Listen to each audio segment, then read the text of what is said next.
Student, स्वागत है आपका ऑनलाइन यूट्यूब क्लास चैनल के अंदर। आज हम अपने समानुपात के बारे में पढ़ेंगे। पहले पार्ट के अपनों ने अनुपात के बारे में पूरी जानकारी पढ़ दी थी। मैं आपको गारंटी देता हूँ अनुपात के अंदर उससे बाहर कुछ नहीं आएगा। क्वेश्चन की प्रैक्टिस कीजिए, मैंने जितना कराया है उतने। अगर कोई भी क्वेश्चन ना हो तो कमेंट बॉक्स खाली है, बताइएगा कमेंट बॉक्स के अंदर कि ये क्वेश्चन आपसे नहीं हुआ। मैं आपको यकीन दिलाता हूँ डाउट सेशन के अंदर आपका वो क्वेश्चन इस बोर्ड के ऊपर करवाया जाएगा। दोस्तों बढ़ते हैं अपने आज की क्लास की तरफ। आज अपने पढ़ेंगे समानुपात। क्या पढ़ेंगे दोस्तों? समानुपात पढ़ेंगे। समानुपात क्या होता है दोस्तों? हमने अनुपात के अंदर देखी थी दो बिंदु लगती है, फर्क कितना ही है, समानुपात के अंदर चार बिंदु लगेगी। ठीक है दोस्तों, बस इतना फर्क है अनुपात और समानुपात के अंदर। एक सिंपल सी ट्रिक बता दूंगा, समानुपात के सारे क्वेश्चन आपसे हो जाएंगे। ठीक है दोस्तों, अपने पहले से आपको एक छोटी सी स्टोरी बताता हूं जो कि अपने हर क्लास से पहले करते हैं। एक सिक्का सभी ने देखा होगा, एक 2 रुपए का 5 रुपए का सिक्का सभी ने देखा होगा। सिक्के के दो पहलू होते हैं। ये सिक्का जैसे सिक्के के दो पहलू होते हैं, हेड और टेल। सिक्के के दो पहलू होते हैं, हेड और टेल। आपने सिक्के को उछाला, या तो हेड आएगा या टेल आएगा। मैंने क्या किया, दो बंदे ले लिए, एक इधर ले लिया एक इधर बंदा ले लिया। मैं टॉस उछाल रहा हूं, मैंने उनको कहा एक बंदा जो ज्यादा जिसको जो 6 बार जीत गया, मान लो इसको क्या करना है, सिर्फ हेड ही हेड मांगना है, इसको सिर्फ हेड ही हेड मांगना है और इसको सिर्फ टेल ही टेल मांगना है।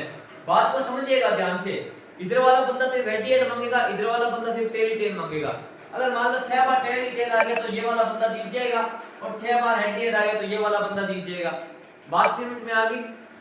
अब आप मुझे एक बात बताइए, आपसे क्वेश्चन कर रहा हूं मैं कि एक बंदा लगातार कितनी बार हार सकता है? एक बंदा लगातार इसमें कितनी बार हार सकता है?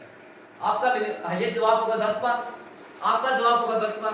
नहीं दोस्तों, आप ट्राई कर लीजिएगा, एक सिक्का ले लीजिएगा, ठीक है, और उसमें जो हेड और टेल लिखा होगा, हेड और टेल लिखा होगा, आप उस सिक्के को 10 बार उछालिएगा, वो कभी भी 10 की 10 बार एक तरफ नहीं आएगा, वो हाईएस्ट 8 बार एक तरफ आ जाएगा, लेकिन 2 बार जीतेगा ही जीतेगा। फिर तरीके से उछालिएगा, 8 बार मान लो टेल आ जाएगा, लेकिन 2 बार हेड जरूर आएगा। मेरा समझाने का तरीका ये है कि जीवन के अंदर कोशिश करते रहिए, कितनी भी बार आपको हार मिले, आपको कितनी बार हार मिले, लेकिन जीत जरूर मिलेगी दोस्तों। आपको जीत निश्चित है आपके जीवन के अंदर, ऐसा कोई नहीं है। देखिए, कोशिश करने वालों की जीत जरूर होती है, वो सही कहा गया है लोगों द्वारा कि कोशिश करने वालों की कभी हार नहीं होती, जो निरंतर कोशिश करता रहता है। देखिए दोस्तों, आपका एक चीज बताता हूँ, ये चीज देखिए, ये आपको समझ में आ रहा है? यहाँ पे आपकी सक्सेस है दोस्तों, यहाँ पे क्या आपकी सक्सेस, बस यहाँ पे आपका ये फर्स्ट स्टेप है ना, जो ये फर्स्ट स्टेप है ये थोड़ा मुश्किल है दोस्तों। ये फर्स्ट स्टेप मुश्किल है दोस्तों, बाकी सारे स्टेप आगे के आपके आसान है। देखिए दोस्तों, मंजिल का सफर आसान होता है, लेकिन उसको मुश्किल बनाने वाला कौन होता है? ये फर्स्ट स्टेप। इसी तरीके से अपने फर्स्ट स्टेप को अगर आपने पूरे हौसले के साथ पार कर दिया तो आपकी सक्सेस कहीं नहीं है। तो दोस्तों चलिए शुरू करते हैं आज की अपनी क्लास को समानुपात की तरफ। देखिए दोस्तों, समानुपात क्या होता है? समानुपात के अंदर होते हैं 4 बिंदु। आपके सामने एक चीज लिख रहा हूं, देखिएगा, A अनुपात B अनुपात C, ये मैंने लिख दिया, ठीक है। अब मैंने पूछा A अनुपात B अनुपात C। अब देखिए A का रिलेशन किसके साथ है? B के साथ दिखाई दे रहा है, मैंने इसको ऐसे लिख दिया, A का रिलेशन किसके साथ है? B के साथ। और B का रिलेशन किसके साथ है? C के साथ। B का रिलेशन किसके साथ है? C के साथ। आगे बात समझ में, ये चीज मैंने लिख दी। अब अपने इसके अंदर क्या करेंगे, A का रिलेशन B के साथ, B का रिलेशन है C के साथ। जहां पे लग जाएगा दोस्तों समानुपात, जी दोस्तों यही चीज में ना यहाँ लगेगा समानुपात। समानुपात इसी को कहते हैं, यहाँ समानुपात लग गया, A का रिलेशन B के साथ, B का रिलेशन C के साथ, ठीक है, और B का रिलेशन D के साथ तभी होगा जहाँ बीच में समानुपात लग जाएगा। कहने का मतलब ये है, इसको इससे मल्टीप्लाई कर देंगे और बाहर वाले को बाहर वालों से, अंदर वाले को अंदर वालों से मल्टीप्लाई करेंगे। क्वेश्चन कैसे आता है दोस्तों? देखिए, समानुपात को लेकर, समानुपात को लेकर अपने एग्जाम के अंदर क्वेश्चन आता है कि A, मान लो A अनुपात B दे दिया, वह तीसरा पद बताइए, तीसरा पद बताइए, और ये अनुपात B अपने को 2 अनुपात 3 दे दिया। अब पहले आपको यहाँ पे एक और चीज बताता हूँ, होता क्या है, ये होता है दोस्तों प्रथम पद।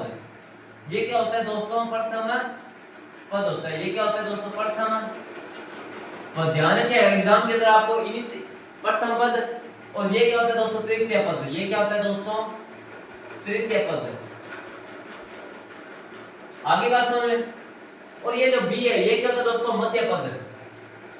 ये क्या होता है दोस्तों, मध्य पद होता है। आगे बात समझ में। ये प्रथम पद, ये मध्य पद और ये तृतीय पद। इन्हीं के बेसिस पे क्वेश्चन होते हैं। a ratio b 2 ratio t का तीसरा पद बताना है। होता क्या है दोस्तों, देखिए b को b से मल्टीप्लाई करेंगे क्या बन जाएगा, b स्क्वायर।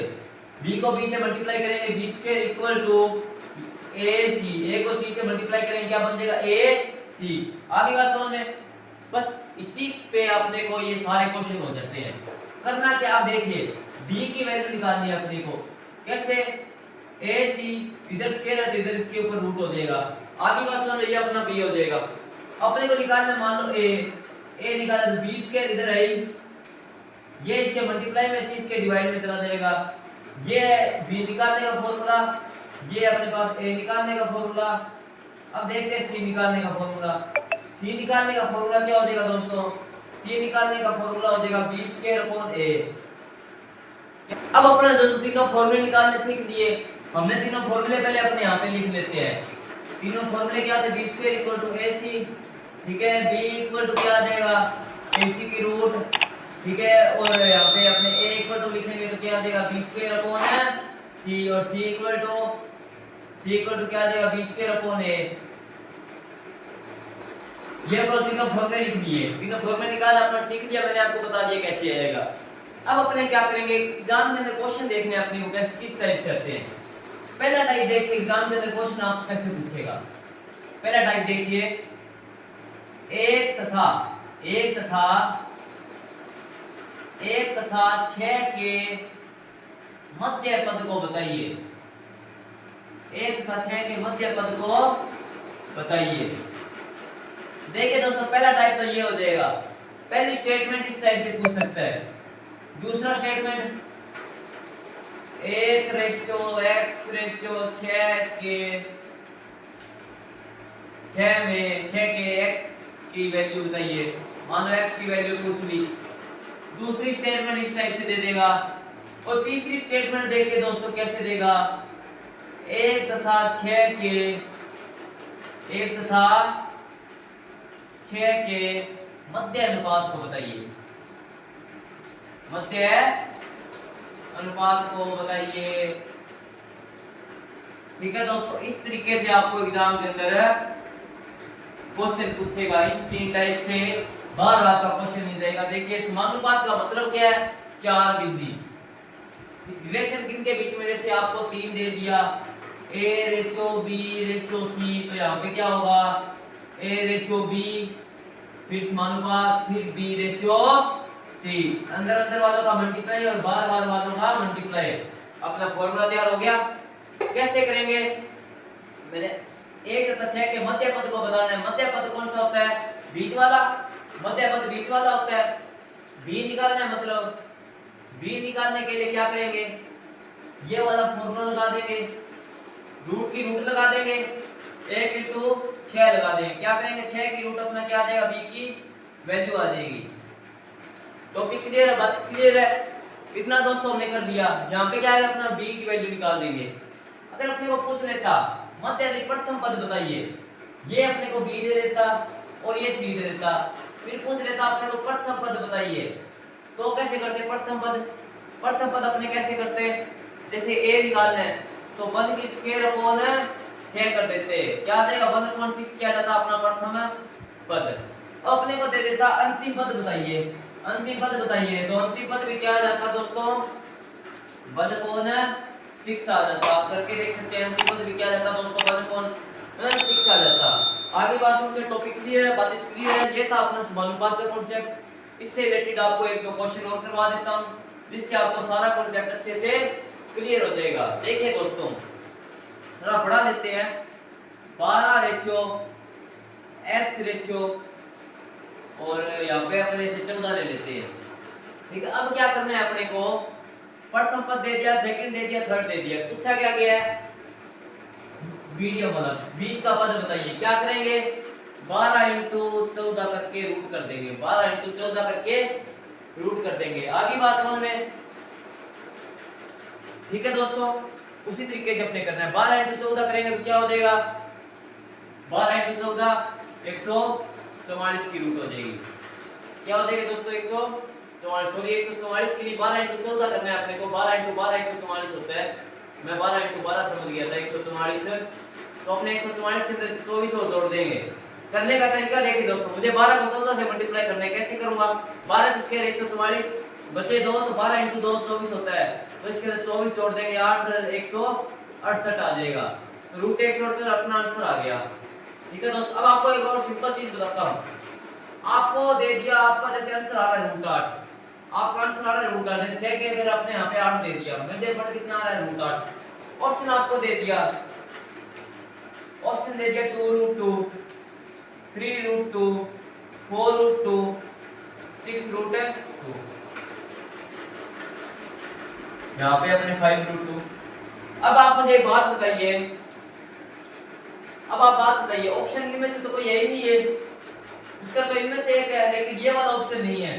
तो इस चीज को अपने कैसे सॉल्व करते हैं, 8 को हम गुणनखंड कर देते हैं 4 इंटू 2, 8 के गुणनखंड करें क्या आ जाएगा 4 इंटू 2। हमने ऐसे बच्चे वाली एक्सरसाइज करी जिसके अंदर अपने गुणनखंड विधि पढ़ी थी, ठीक है, उसी तरीके से अपने इसके गुणनखंड की होती है 4 इंटू 2। अब 4 की रूट किसकी रूट होती है 2 की, तो 2 बाहर 2 ये अंदर, इसी तरीके से अपना ये ऑप्शन बिल्कुल है राइट ऑप्शन हो जाएगा। सारे तर्क वितर्क सारे पहलू मैंने आपको समानुपात के बता दिए, इससे बाहर कुछ नहीं आएगा। क्वेश्चन की प्रैक्टिस कीजिए, नहीं होता बताइए, आपको इससे ज्यादा और ज्यादा क्या दे देगा आप ये देखिए, 2 की स्क्वायर दे देगा, ठीक है, फिर 4 की स्क्वायर देके अपने को थर्ड पद पूछ लेगा। अब एक चीज ध्यान रखिएगा, थर्ड पद की स्क्वायर दे दी अपने को, थर्ड पद की स्क्वायर, सी की स्क्वायर, अपने क्या करेंगे पहले स्क्वायर निकाल लेते हैं, ठीक है, 2 की स्क्वायर 4, 4 की स्क्वायर 16, ठीक है, आपने को सी दे दिया, सी स्क्वायर पूछा है आपने, सी स्क्वायर पूछा है, तो कैसे करेंगे सी स्क्वायर 4 की स्क्वायर 16 हो रहा है, यहाँ पे 4 4 4 चौके 16, सी की स्क्वायर कितनी आ जाएगी 4, और सी पूछे तो कितना आ जाएगा, इसकी रूट कर देंगे तो सी आ जाएगा 2 आ जाएगा। आगे बात समझ में, ये और था। इसके अलावा समानुपात के अंदर कोई भी तर्क वितर्क कुछ भी नहीं आएगा, मैं बताता हूँ आपको। 4th ग्रेड के अंदर नॉर्मल मैथ है, बिल्कुल हल्का मैथ है। हमने संकल्प लिया था 1 महीने के अंदर, 1 महीने के अंदर पूरी 4th ग्रेड की मैथ का निपटारा कर देंगे। मैं आपके लिए मेहनत कर रहा हूँ, देखिए एक हाथ से ताली कभी नहीं बजती, मैं मेहनत कर रहा हूँ आपके लिए, आप सपोर्ट कीजिए, ठीक है दोस्तों। इसी तरीके से हमें ये कर लिया, 1 महीने के अंदर पूरी 4th ग्रेड की मैथ करेंगे, पूरे मोटिवेशन जोश के साथ करेंगे, कोई कमी नहीं आएगी। 5 चैप्टर लगभग हमारे हो चुके हैं, कुछ 7-8 चैप्टर और बचे हैं। अभी हमारे आज जैसे 1 तारीख है, 17 तारीख को एग्जाम है दोस्तों, डटे रहिएगा, पूरी अच्छी तैयारी के साथ जाइएगा, पेपर पढ़ के आना है अपने को, हमारा सिलेक्शन जरूर। कितने क्वेश्चन आने हैं मैथ के 15, टारगेट कितना है 15 में से 15, कोई कमी नहीं रहनी चाहिए दोस्तों, कोई कमी नहीं रहनी चाहिए।